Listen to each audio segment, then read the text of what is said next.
Hello everyone. आज इस video में हम उत्तराखंड प्रशासन के बारे में पढ़ेंगे। उत्तराखंड शासन प्रशासन के जो नोट्स हैं बहुत अच्छे से बनाए हुए हैं और आपने इससे पहले भी ये चैप्टर पढ़ा होगा, लेकिन इसमें आपको नए फैक्ट बहुत ज़्यादा मिलेंगे। जो बिंसर ईयर बुक है और उत्तराखंड परीक्षा वाणी की जो नई 2024 में बुक आई है, तो उसमें जितने भी फैक्ट नए आए हुए थे वो हमने सारे इसमें इंक्लूड किए हैं।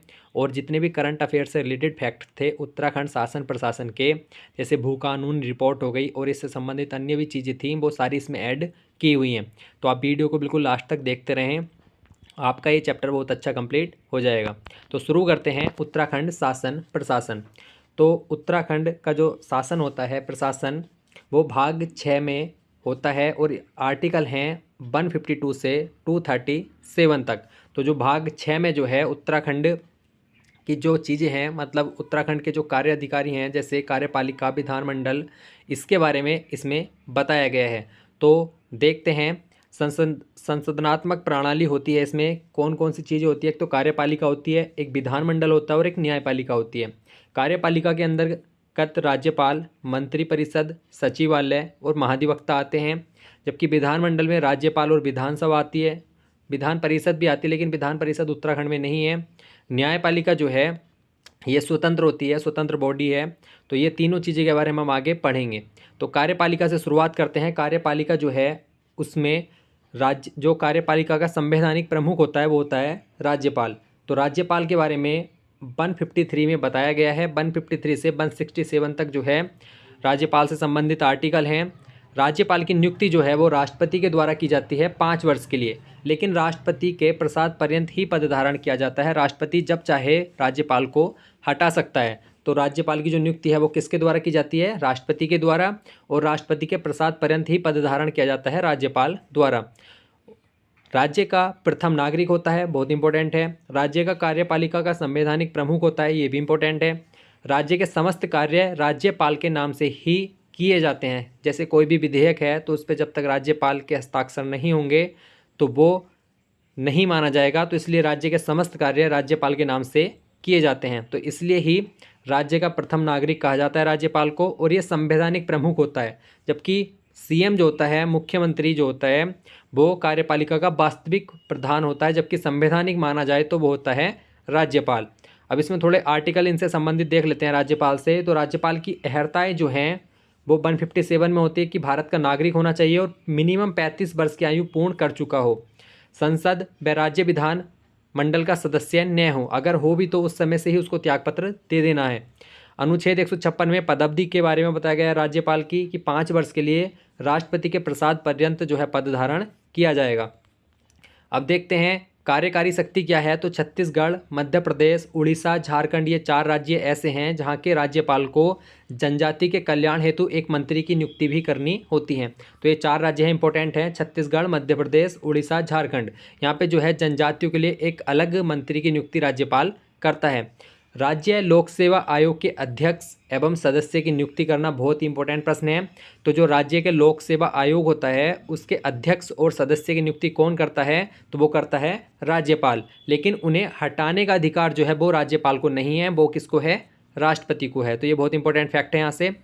अगला है महाधिवक्ता की नियुक्ति जो है वो राज्यपाल के प्रसाद पर्यंत द्वारा की जाती है। मतलब राज्यपाल जब चाहे हटा सकता है महाधिवक्ता को, तो राज्यपाल के प्रसाद पर्यंत जो है महाधिवक्ता की नियुक्ति की जाती है। राज्यों के सभी विश्वविद्यालयों का कुलाधिपति होता है राज्यपाल।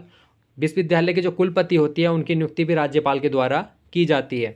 विधायी शक्ति की बात करें तो आम चुनाव के बाद प्रथम सत्र जब होता है विधानसभा का, तो उसके आरंभ में प्रत्येक वर्ष के आरंभ में या तो आम चुनाव हो, उसके बाद का पहला सत्र, या प्रथम वर्ष के मतलब प्रत्येक वर्ष के प्रारंभ में जो है विधानसभा, विधानमंडल भी अगर है तो उसके समक्ष अभिभाषण देता है राज्यपाल। तो ये बहुत इंपॉर्टेंट है।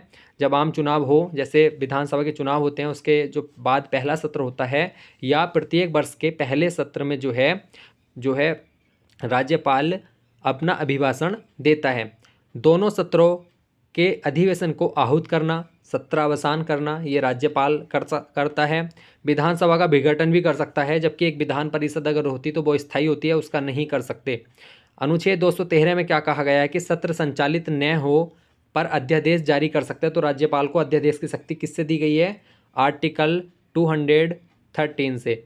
अनुच्छेद 200 क्या कहता है कि वीटो शक्ति है, जैसे कोई विधेयक हो तो उसको राज्यपाल को जो है रोकने की पावर या पुनर्विचार के लिए भेज सकता है या राष्ट्रपति के लिए आरक्षित रख सकता है उसी विषय पर जिस पर कानून बनाने की शक्ति विधानमंडल में हो। मतलब ये जो अध्यादेश जारी कर सकता है उसी पे कर सकता है जिस पर विधानमंडल को कानून बनाने की शक्ति हो। अगर संसद को उस पर कानून बनाने की शक्ति है तो उस पर राज्यपाल अध्यादेश जारी नहीं कर सकता। और जब ये हो जाता है तो उसके 6 सप्ताह तक अनुमोदन का संकल्प जरूरी है। मतलब विधानसभा में जो है 6 सप्ताह के अंदर जो है इसका संकल्प अनुमोदित होना जरूरी है।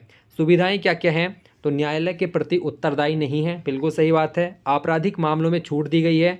मतलब न्यायालय जो है मतलब राज्यपाल के कार्यकाल के दौरान किसी भी न्यायालय को गिरफ्तारी का आदेश देने की अधिकारिता नहीं होती। राज्यपाल को ये पावर होती है कि जो कोई भी न्यायालय है वो राज्यपाल जब कार्यकाल के दौरान है तो वो गिरफ्तारी का आदेश नहीं दे सकते न्यायालय जो होता है, ठीक है, कार्यकाल के दौरान। 361 में कहा गया है कि अगर व्यक्तिगत कार्य में कार्यवाही हुई है, मतलब सिविल रूप में अगर कोई कार्यवाही करना चाहता है तो पहले लिखित सूचना राज्यपाल को देनी होगी और 2 माह का समय भी देना होगा। तो ये हो गया। वित्तीय शक्ति के बारे में देखें तो विधानमंडल में वार्षिक वित्तीय विवरण प्रस्तुत कराना, धन विधेयक पर पूर्व सहमति जरूरी है। तो राज्यपाल की जो है धन विधेयक पर पूर्व सहमति जरूरी है। 5वें वर्ष जो है वित्तीय आयोग का गठन किया जाता है 243 आर्टिकल आई के तहत। 153 में राज्यों के राज्यपाल हो गए, 55 में नियुक्ति हो गई, 56 में पदावधि हो गई, 57 में अहर्ताएँ हो गई और 58 में शर्तें, 59 में शपथ, 61 में क्षमादान, 200 में विधेयकों पर अनुमति और 213 में अध्यादेश। तो ये जो है राज्यपाल से संबंधित आर्टिकल थे। अब मंत्रिपरिषद क्या है कि आर्टिकल 163 में एक मंत्रिपरिषद के बारे में बताया गया है जिसका प्रधान कौन होगा तो वो होगा मुख्यमंत्री।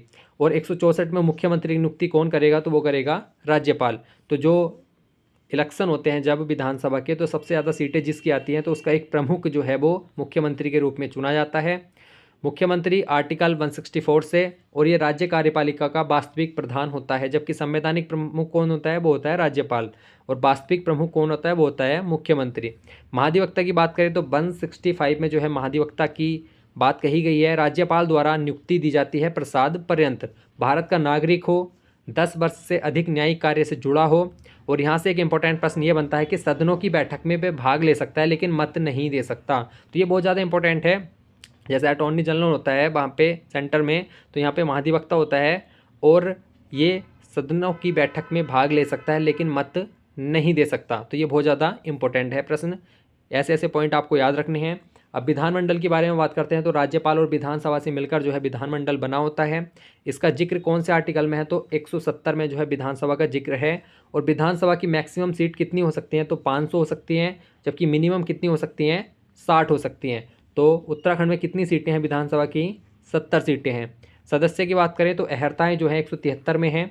25 वर्ष आयु पूर्ण कर चुका हूँ, मतलब मिनिमम 25 वर्ष जो है विधानसभा का इलेक्शन लड़ने के लिए जो होनी चाहिए। कार्यकाल जो है इसका 5 वर्ष होता है।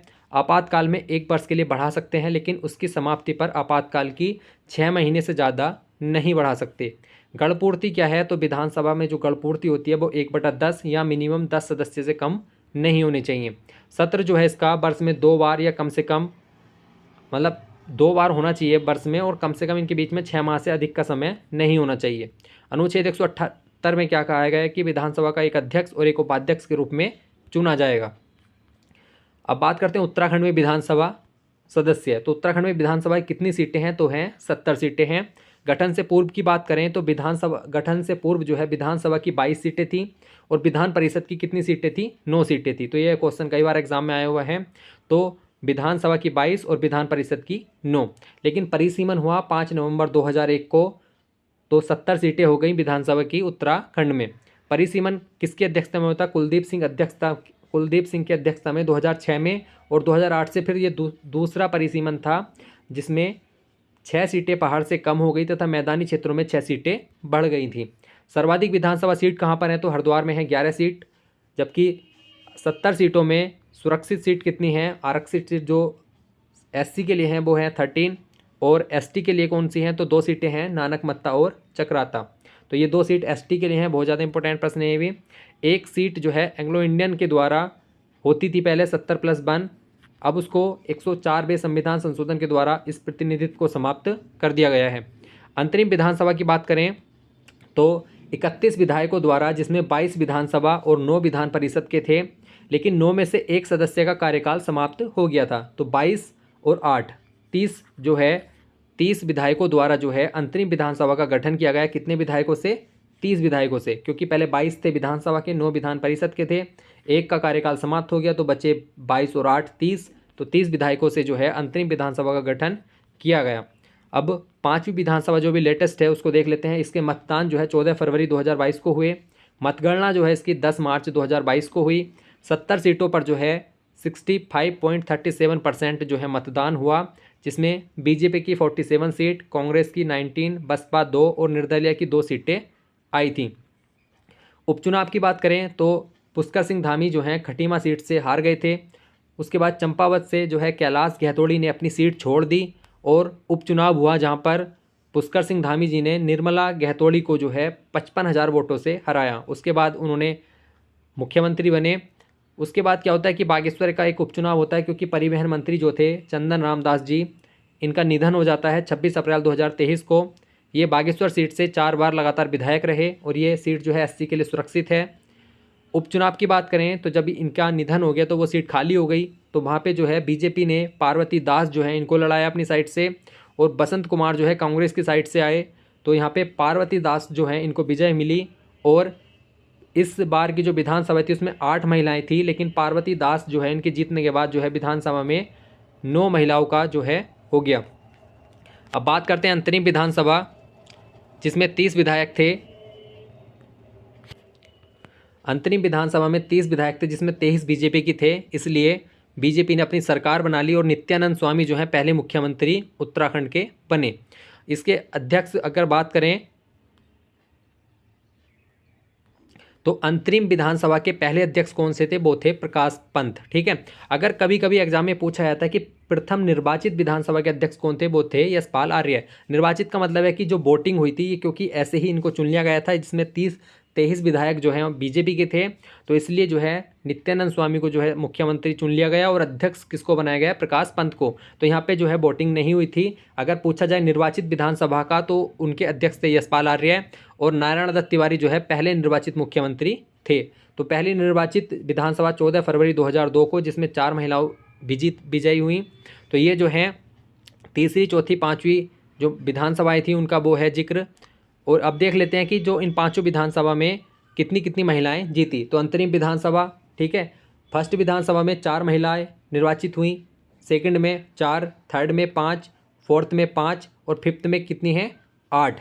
लेकिन बागेश्वर उपचुनाव के बाद कितनी हो गई? क्योंकि वहाँ पे पार्वती दास जो है उन्होंने विजय प्राप्त की है, तो अब जो है 9 महिलाएं हो गई हैं निर्वाचित उत्तराखंड विधानसभा में 70 सीटों में।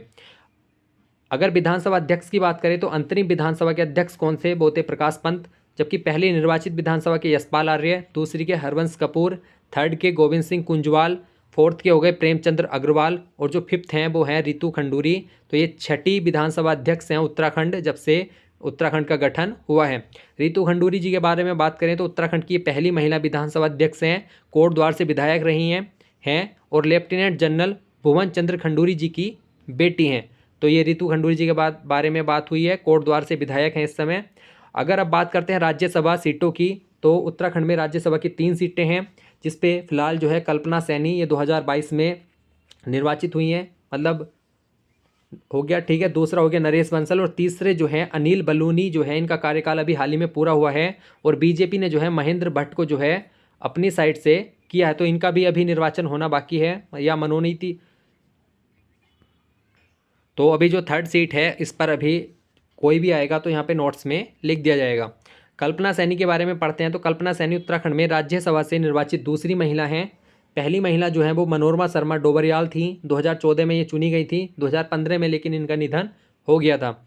श्रीमती सुषमा स्वराज की उत्तराखंड में प्रतिनिधित्व कर चुकी हैं, लेकिन ये उस समय कर चुकी हैं जब उत्तराखंड पृथक नहीं हुआ था, तो 1999 में ये जो है चुनी गई थी। अगर गठन के बाद की बात करें तो कल्पना सैनी जो है दूसरी महिला राज्यसभा सांसद हैं। तो आपको याद रखना है। लोकसभा सीट के बारे में बात करते हैं तो 5 लोकसभा सीट हैं उत्तराखंड में, अल्मोड़ा, पौड़ी, हरिद्वार, टिहरी, नैनीताल। अल्मोड़ा सीट जो है ये एससी हेतु आरक्षित है। मतदाता की दृष्टि से सबसे बड़ी जो है हरिद्वार है, सबसे छोटी पौड़ी, और क्षेत्रफल की दृष्टि से सबसे ज़्यादा पौड़ी है और सबसे छोटी क्या है, हरिद्वार। तो आपको याद भी हो जाएगा क्रॉस करके। अब बात करते हैं लोकसभा सीट की। तो ये यहाँ से प्रश्न एग्जाम में आ रखा है, बहुत इंपॉर्टेंट है। गढ़वाल लोकसभा सीट से जो है 1952 से 57 तक जो है भक्त दर्शन रहे लोकसभा सांसद। तो ये प्रश्न आ रखा है। जबकि टिहरी सीट से कौन रही हैं, तो कमलेदुपंती साहा रही हैं। जबकि हरिद्वार से जो है, हरिद्वार जो है उस समय गढ़वाल क्षेत्र में नहीं था, लेकिन जब राज्य का गठन हुआ तो हरिद्वार को जो है गढ़वाल क्षेत्र में शामिल किया गया। और उसके बाद पहले जो सांसद रहे हैं हरिद्वार क्षेत्र से गठन होने के बाद वो थे हरपाल सिंह साथी। तो ये बहुत इंपॉर्टेंट फैक्ट है।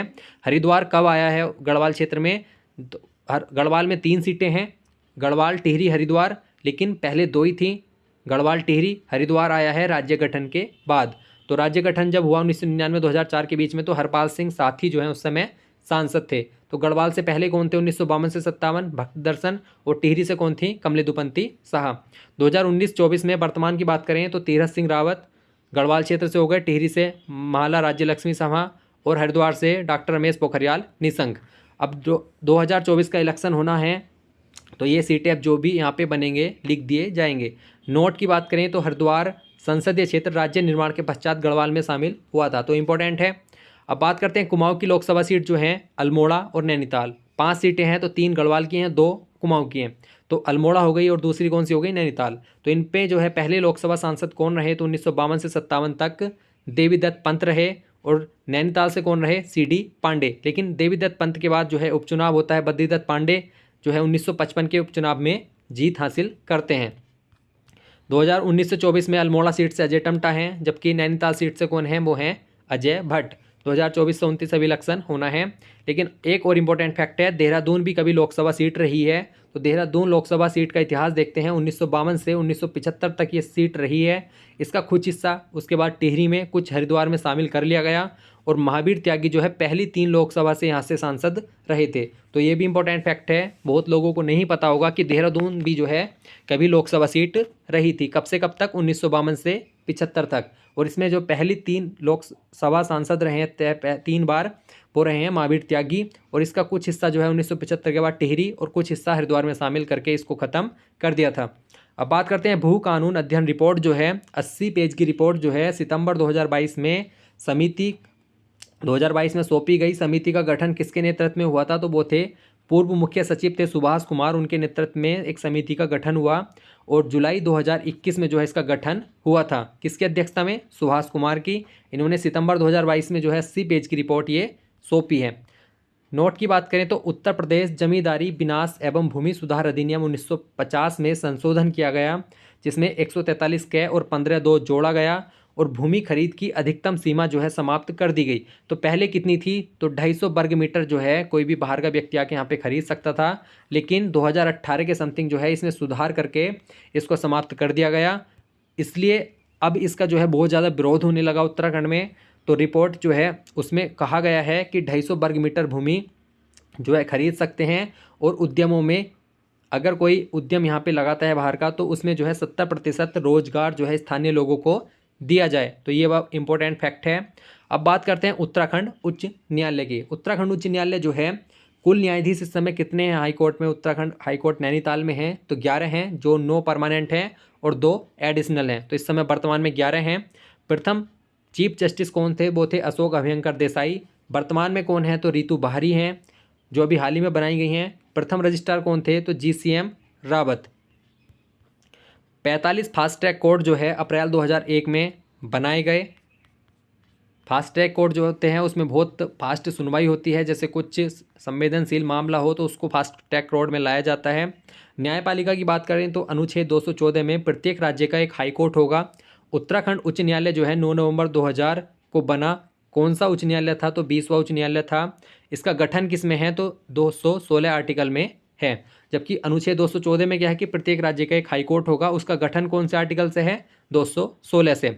न्यायाधीश की स्वीकृति कितनी है, तो 11 है, 9 परमानेंट है, 2 एडिशनल हैं। अब प्रश्न यहाँ से ये बन सकता है कि जो हाई कोर्ट में न्यायाधीश है उसकी संख्या बढ़ाने का अधिकार किसको है। तो जो हाई कोर्ट होते हैं, हाई कोर्ट में जो है जजों की संख्या कौन बढ़ा सकता है? तो वो बढ़ा सकता है राष्ट्रपति। अगर बात करें सुप्रीम कोर्ट में, तो सुप्रीम कोर्ट में बढ़ा सकती है संसद। तो ये दोनों इंपॉर्टेंट फैक्ट हैं। हाई कोर्ट में राष्ट्रपति बढ़ा सकता है, जबकि सुप्रीम कोर्ट में कौन बढ़ाता है? संसद बढ़ाती है। तो ये यहाँ से इंपॉर्टेंट है, आप याद रखें इस चीज़ को। नियुक्ति कौन करता है? हाई कोर्ट के जो जजेस होते हैं उनकी नियुक्ति कॉलेजियम पे होती है। एक में सुप्रीम कोर्ट के जो चीफ जस्टिस होते हैं एक, और अन्य 2 न्यायाधीश जो होते हैं वरिष्ठ न्यायाधीश, उनका कॉलेजियम होता है 3 लोगों का। वो जो है राष्ट्रपति को सिफारिश भेजते हैं उनकी नियुक्ति के लिए, तब उस पर जो है राष्ट्रपति अपनी अनुमति देते हैं। और ये व्यवस्था 1993 से शुरू की गई थी। कार्यकाल की बात करें तो अनुच्छेद 217 में कार्यकाल है। मैक्सिमम एज कितनी होनी चाहिए? तो मैक्सिमम एज इसमें है 62, जबकि सुप्रीम कोर्ट के लिए 65 है।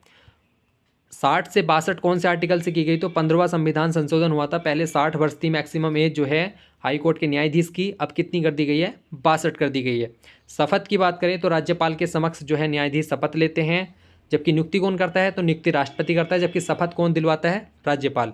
वेतन भत्ते की बात करें तो वेतन जो है जिस राज्य में वो काम कर रहे हैं तो उस राज्य की संचित निधि पर है, जबकि पेंशन जो है वो भारत के संचित निधि पर निर्भर होती है। रिट अधिकार की बात करें तो अनुच्छेद 226 के तहत जो है हाई कोर्ट रिट जारी कर सकता है, जबकि सुप्रीम कोर्ट किससे कर सकता है? आर्टिकल 32 से। हाई कोर्ट मूल अधिकारों के साथ साथ अन्य प्रयोजन पर भी रिट जारी कर सकता है, जबकि सुप्रीम कोर्ट को सिर्फ क्या अधिकार है? मूल अधिकारों पर जारी करने का। तो जो हाई कोर्ट होता है उसका क्षेत्राधिकार थोड़ा इसमें ज़्यादा दिया गया है, वो मूल अधिकार के अलावा अन्य क्षेत्रों में भी रिट जारी कर सकता है। हाई कोर्ट को तदर्थ न्यायाधीश तथा परामर्शी अधिकार प्राप्त नहीं है, जैसे सुप्रीम कोर्ट को है। सुप्रीम कोर्ट में जो है अगर बैठक में कमी है तो वो हाई कोर्ट के किसी जजेस को बुला सकते हैं तदर्थ न्यायाधीश के रूप में, और जो है राष्ट्रपति जो है परामर्शी के रूप में भी जो है सुप्रीम कोर्ट से सलाह लेते हैं, लेकिन हाई कोर्ट को ऐसा कोई अधिकार नहीं दिया गया। जिला न्यायाधीशों की नियुक्ति जो है वो या पदस्थापना या प्रोन्नति राज्यपाल द्वारा हाई कोर्ट के परामर्श पर की जाती है। जिला न्यायाधीशों की नियुक्ति। अब आगे देखते हैं उत्तराखंड में पंचायती राज, बहुत इंपॉर्टेंट टॉपिक है ये भी। पहला क्या है? पंचायती राज व्यवस्था 15 अगस्त 1947 संयुक्त प्रांत पंचायती राज अधिनियम 1947 के तहत ही जो है लागू थी। तो जब हमारा उत्तराखंड उत्तर प्रदेश में शामिल था तो इसी अधिनियम के तहत जो है पंचायती राज व्यवस्था चल रही थी। जब 22 अप्रैल 1994 मतलब जब 73वां संविधान संशोधन 24 अप्रैल 1993 को लागू हो गया था, तो फिर सभी राज्यों को वो अपने राज्य में लागू करना था। तो उत्तर प्रदेश ने भी ये किया। उत्तर प्रदेश ने अपने यहाँ पे 22 अप्रैल 1994 को ये लागू किया। 73वां संविधान संशोधन अधिनियम के अनुरूप में उत्तर प्रदेश पंचायत विधि विधेयक लाया गया। तो फिर उसके बाद लगभग 6 साल के समथिंग जो है जब राज्य गठन हुआ तो इसी के अकॉर्डिंग चलता रहा, लेकिन फिर भी उत्तराखंड पंचायती राज अपना नहीं ला पाया। तो 15 साल जो है उत्तराखंड राज्य गठन के बाद भी इसी अधिनियम के तहत जो है पंचायती राज की व्यवस्था थी उत्तराखंड में। लेकिन फाइनली उत्तराखंड पंचायती राज अधिनियम 4 अप्रैल 2016 को जो है खुद का पंचायती राज जो है लागू कर देता है। और इसमें संशोधन होता है जुलाई 2019 में, जो चुनाव लड़ने की जो क्वालिफिकेशन थी उसके अनुरूप, और जो है किसी के अगर 2 बच्चों से ज़्यादा हैं तो वो भी चुनाव नहीं लड़ सकता। तो ये संशोधन किया गया था। त्रिस्तरीय व्यवस्था लागू है। त्रिस्तरीय जिला पंचायत, क्षेत्र पंचायत और ग्राम पंचायत के रूप में त्रिस्तरीय पंचायत व्यवस्था लागू है। पंचायतों में महिलाओं का आरक्षण, ये बहुत बार प्रश्न आ चुका है। 2008 में 33 से बढ़ाकर 50% कर दिया गया था। किसमें? पंचायतों में। तो पंचायतों में वर्तमान में महिलाओं को 50% आरक्षण है। स्थानीय स्वशासन की बात करें तो ग्रामीण क्षेत्रों में जिला पंचायत सबसे बड़ा होता है, उसके बाद क्षेत्र पंचायत, फिर ग्राम पंचायत। अगर शहरी क्षेत्रों में बात करें तो नगर निगम, नगर पालिका और नगर पंचायत होती है। अब एक एक फैक्ट देख लेते हैं जिला पंचायत का। जिला पंचायत के जो सदस्य होते हैं उनका चुनाव कौन करता है? 18 वर्ष से अधिक आयु के व्यक्ति, प्रत्यक्ष नीति से इनका चुनाव होता है।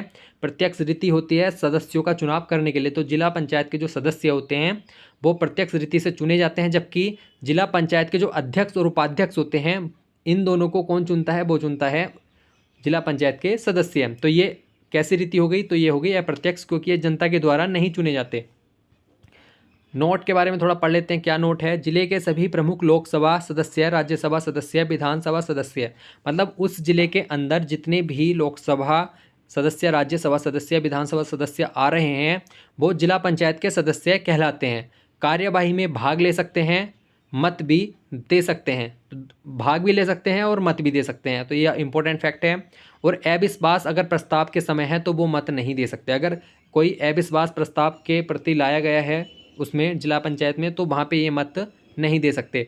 सचिव कौन होता है? तो मुख्य विकास अधिकारी जो होता है CDO, वो सचिव होता है। समिति कितने प्रकार की बनाई गई हैं? 6 प्रकार की समिति हैं अलग अलग कार्य करने के लिए। बैठक जो है 3 माह में की जाती है और न्यूनतम 1 बार, 3 माह में न्यूनतम 1 बार, और साल में 4 बैठक जो है जरूरी होती हैं। अगला जिला पंचायत से छोटा होता है क्षेत्र पंचायत। सदस्य इसके प्रत्यक्ष रीति से निर्वाचित होते हैं। अध्यक्ष और उपाध्यक्ष वही कंडीशन है, सदस्यों द्वारा चुने जाते हैं अप्रत्यक्ष रूप से। निर्वाचित सदस्य कितने हो सकते हैं? तो एक जो है क्षेत्र वो उसमें पंचायत में 20 से कम नहीं हो सकते और 40 से ज़्यादा नहीं हो सकते। तो 20-40 का आंकड़ा आप याद रखें। सचिव कौन होता है? तो ब्लॉक डेवलपमेंट ऑफिसर जो होता है BDO, वो इसका सचिव होता है। समिति इसमें भी 6 प्रकार की हैं। बैठक जो है त्रैमासिक होनी चाहिए और वर्ष में न्यूनतम 4 बैठक जो हैं जरूरी हैं।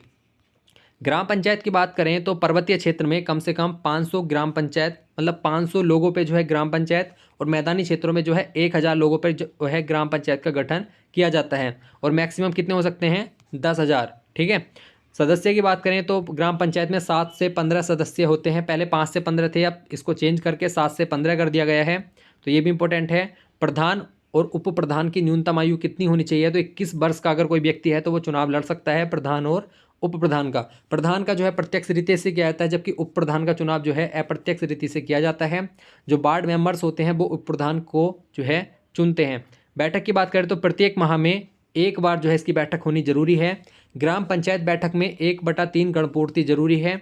ग्राम सभा की बात करें तो 1 से अधिक गाँव को मिलाकर जो है ग्राम सभा बनाई जाती है, और इसकी गणपूर्ति के लिए कितने होने चाहिए? 1/5 सदस्य इसके लिए होने चाहिए। नगर निकाय प्रणाली की बात करें तो नगरीय स्वायत्त शासन प्रणाली 1916 में 74वें संविधान संशोधन द्वारा जो है 1993 द्वारा इसको संवैधानिक दर्जा दिया गया, और जबकि पंचायतों को दिया गया था 73वें संविधान संशोधन के द्वारा। नगर निगम की बात करें तो मैदान में 1 लाख तथा पहाड़ में 90,000 से अधिक अगर जनसंख्या है तो उसे नगर निगम घोषित किया जाता है। जैसे उत्तराखंड में 9 नगर निगम है, हाल ही में जो लेटेस्ट बना है वो श्रीनगर बना है।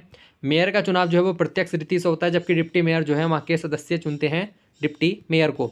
अब बात करते हैं नगर निगम कितने हैं उत्तराखंड में, तो 9 नगर निगम है। सबसे पुराना नगर निगम देहरादून है, 9 दिसंबर 1998 को इसका गठन किया गया था। उसके बाद हल्द्वानी, हरिद्वार, ऐसे याद रखिए, जो है से हैं वो दोनों 2011 में बने हैं। फिर उसके बाद रुद्रपुर, काशीपुर और रुड़की जो है ये 2013 में गठित किए गए। ऋषिकेश, कोटद्वार एक साथ 2017 में बने थे। और अभी लेटेस्ट जो है श्रीनगर 31 दिसंबर 2021 को अधिसूचित किया गया, और ये एकमात्र पहाड़ी और सबसे छोटा जो है नगर निगम है।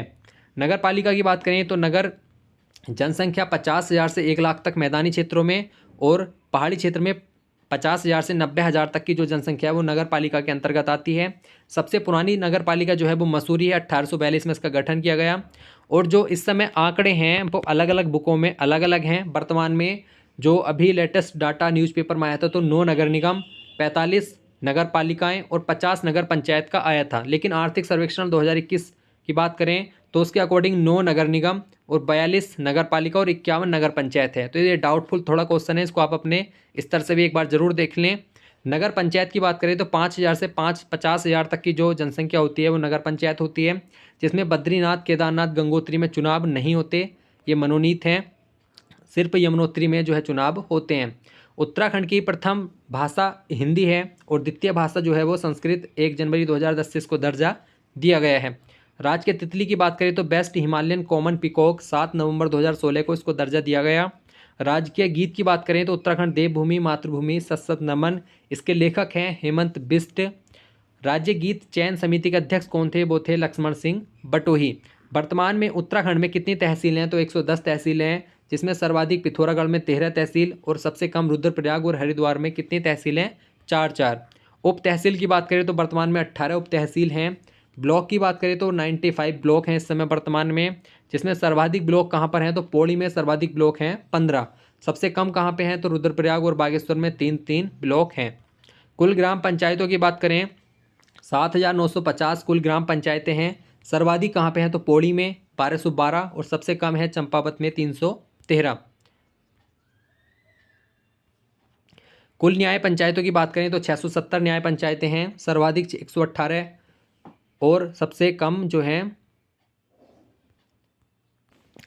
तो सर्वाधिक जो है सबसे ज़्यादा पौड़ी में है 118 और सबसे कम कहाँ पे हैं? तो वो है रुद्रप्रयाग में। अब बात करते हैं जनगणना नगर कितने हैं? तो जनगणना नगर के अनुसार 116 नगर थे, सर्वाधिक हरिद्वार में 24 नगर और सबसे कम कहाँ पे हैं, बागेश्वर में। तो ये जनगणना के अनुसार है 2011 के।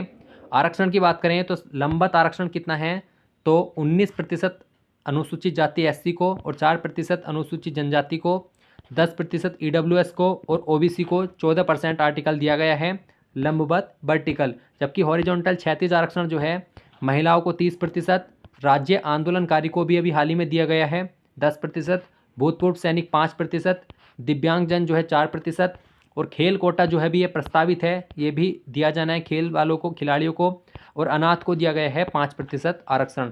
राज्यपाल की बात करें तो उत्तराखंड के प्रथम राज्यपाल सुरजीत सिंह बरनाला 2000 से 2003 तक रहे।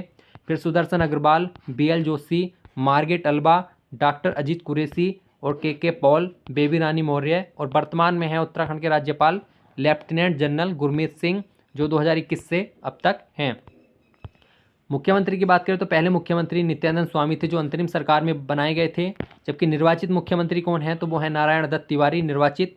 पुष्कर सिंह धामी जो है वर्तमान में उत्तराखंड के मुख्यमंत्री हैं। अब थोड़ी सी नियुक्ति देख लेते हैं। राज्य सूचना आयोग जो है इसका गठन 3 अक्टूबर 2005 को किया गया। इसके प्रथम अध्यक्ष जो थे वो थे डॉक्टर RS टोलिया, और वर्तमान में कौन है, तो वो हैं अनिल चंद्र पुनेठा। विधि आयोग के धर्मवीर शर्मा थे और वर्तमान में राजेश टंडन हैं। वित्त आयोग के पहले अध्यक्ष थे RK धर, वर्तमान में है इंदु कुमार पांडे। 5वां वित्त आयोग इस समय चल रहा है उत्तराखंड में। मानवाधिकार आयोग जुलाई 2011 में इसका गठन हुआ। पहले अध्यक्ष थे विजेंद्र जैन और वर्तमान में है विजय कुमार बिस्ट।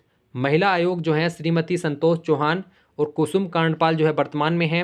राज्य बाल अधिकार संरक्षण आयोग अजय सेतिया और वर्तमान में डॉक्टर गीता खन्ना। लोक सेवा आयोग के अध्यक्ष पहले जो थे वो थे NP नवानी और वर्तमान में है डॉक्टर रविदत्त गोदियाल, ये कार्यवाहक हैं। मुख्य निर्वाचन आयुक्त की बात करें तो पहले थे दुर्गेश जोशी, वर्तमान में चंद्रशेखर भट्ट हैं। सेवा का अधिकार आयुक्त जो है 2011 और 2013 से लागू हुआ। आलोक कुमार जैन इसके पहले थे अध्यक्ष और वर्तमान में S रामास्वामी हैं। मुख्य सचिव जो हैं अजय विक्रम हैं थे, मतलब पहले। तो जो वर्तमान में मुख्य सचिव हैं अभी हाल ही में बनाई गई हैं वो हैं राधा रतोनी जी, ठीक है। अब महानिदेशक यूके पुलिस की बात करें तो अशोक कांत शरण पहले महानिदेशक थे उत्तराखंड के, जबकि वर्तमान में जो हैं वो हैं अभिनव कुमार। मुख्य निर्वाचित अधिकारी जो है अभी हाल ही में बनाए गए हैं BBRC पुरुषोत्तम, ये उत्तराखंड के मुख्य निर्वाचन अधिकारी हैं।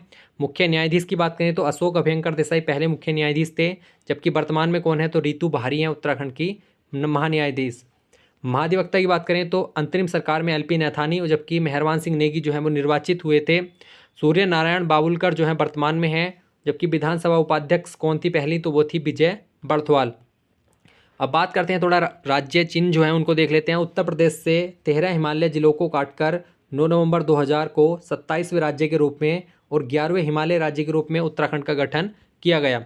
1 जनवरी 2007 से जो है उत्तरांचल से उत्तराखंड का नाम परिवर्तित कर दिया गया।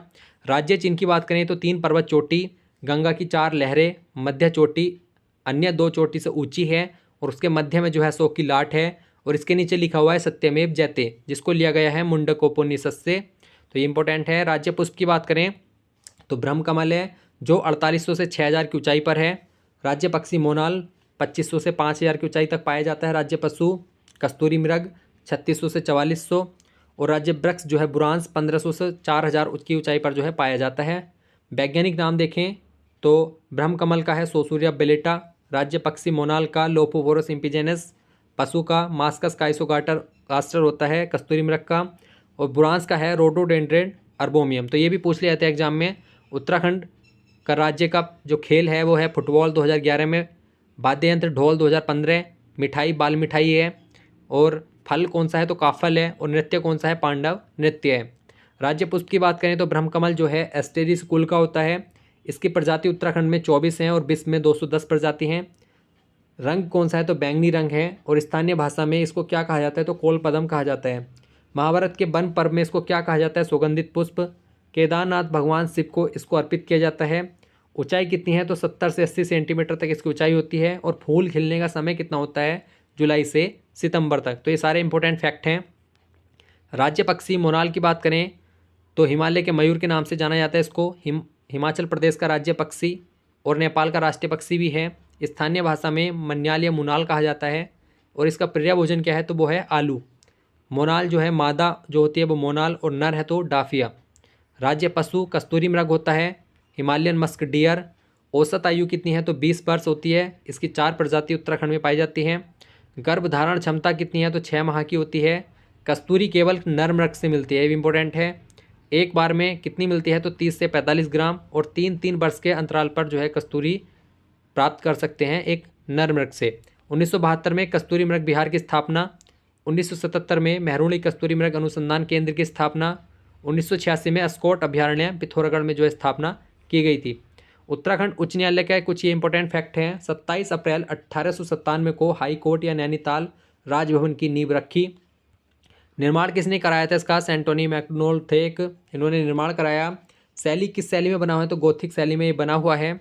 डिजाइन की बात करें तो स्टीवंस ओरेटर को जो है इसका डिजाइन करता माना जाता है। तर्ज पर जो है बर्किंगम पैलेस की तर्ज पर इसको बनाया गया। रहने वाले प्रथम ब्रिटिश कौन थे, तो इसमें रहने वाले पहले ये राजभवन के रूप में हुआ करता था, अब यहाँ पे उत्तराखंड उच्च न्यायालय है। तो एंटोनी मैकडोनाल्ड जो है इसमें रहने वाले प्रथम व्यक्ति थे, जबकि इसमें रहने वाली प्रथम भारतीय थी सरोजनी नायडू। इसका उपनाम क्या है, तो इसे गवर्नर हाउस के नाम से भी जाना जाता है। अब बात करते हैं लोकायुक्त। उत्तराखंड विधानसभा में 1 नवंबर 2011 को विधेयक पारित किया गया था लोकायुक्त का, और एक अध्यक्ष, इसमें 5 सदस्य होंगे, जरूरत पड़ी तो 7 भी हो सकते हैं। और प्रथम लोकायुक्त कौन थे, तो SH रजा थे प्रथम लोकायुक्त। राजस्व व्यवस्था की बात करें तो 61% क्षेत्र पर जो है राजस्व व्यवस्था लागू है, जिसे अब धीरे धीरे हटाया जा रहा है। ट्रेल ने 1819 में 9 पटवारी की नियुक्ति की थी। रैमजे ने 1874 में जो है राजस्व व्यवस्था को शुरू किया। कुमाऊं में 19 परगने में 125 पट्टी थी, जबकि गढ़वाल में 11 परगने और 86 पट्टी थी। अब 1815 के बाद जो है गठन की बात करें तो उस समय खाली कुमाऊं में एक कुमाऊं कमिश्नरी थी और एक टिहरी रियासत थी। जब 1815 में अंग्रेजों ने जो है गोरखों को हरा दिया, तो जो है सुदर्शन शाह अपनी राजधानी फिर श्रीनगर से टिहरी ले आए, क्योंकि आधा हिस्सा जो है गढ़वाल का वो अंग्रेजों ने हड़प लिया था। तो टिहरी रियासत और कुमाऊं कमिश्नरी थी। 1839-40 में गढ़वाल का मुख्यालय श्रीनगर लाया गया, और पौड़ी श्रीनगर से पौड़ी लाया गया, और पौड़ी गढ़वाल जिले का गठन किया गया। कब, 1839-40 में। 1854-55 में कुमाऊं मंडल का मुख्यालय नैनीताल लाया गया। 1871 में देहरादून जिले का गठन किया गया, और मेरठ मंडल में इसको शामिल कर दिया गया था 1871 में गठित करके। जबकि 1975 में मेरठ मंडल से हटाकर इसको गढ़वाल मंडल में शामिल किया गया, देहरादून को। 1891 की बात करें तो कुमाऊं कमिश्नरी जो थी उससे अल्मोड़ा व नैनीताल का गठन किया गया। तो कुमाऊं कमिश्नर से 2 जिले बना दिए गए, अल्मोड़ा और नैनीताल। 1 अगस्त 1949 को कुमाऊं में पोहड़ी, नैनीताल, अल्मोड़ा 3 जिले थे, तथा टिहरी रियासत थी। टिहरी रियासत का भारत में विलय कर दिया गया। 1960 में टिहरी से उत्तरकाशी, पौड़ी से चमोली और अल्मोड़ा से पिथौरागढ़ का गठन किया गया 1960 में। 1969 में गढ़वाल मंडल का गठित करके इसका मुख्यालय पौड़ी बनाया गया, और 28 दिसंबर 1988 को सहारनपुर मंडल के तहत हरिद्वार जिला जो था उसका गठन किया गया 28 दिसंबर 1988 को। और राज्य गठन होने तक वो सहारनपुर उसमें ही रहा, सहारनपुर मंडल में। जब राज्य का गठन हुआ तो इसे उत्तराखंड में शामिल कर लिया गया। 30 सितंबर 1995 को उधमसिंह नगर का गठन, 15 सितंबर 1997 को चंपावत बागेश्वर, और 16 सितंबर 1997 को रुद्रप्रयाग। तो ये थी उत्तराखंड की प्रशासनिक व्यवस्था। जितने भी इंपॉर्टेंट फैक्ट सारे इसमें कलेक्ट किए गए थे।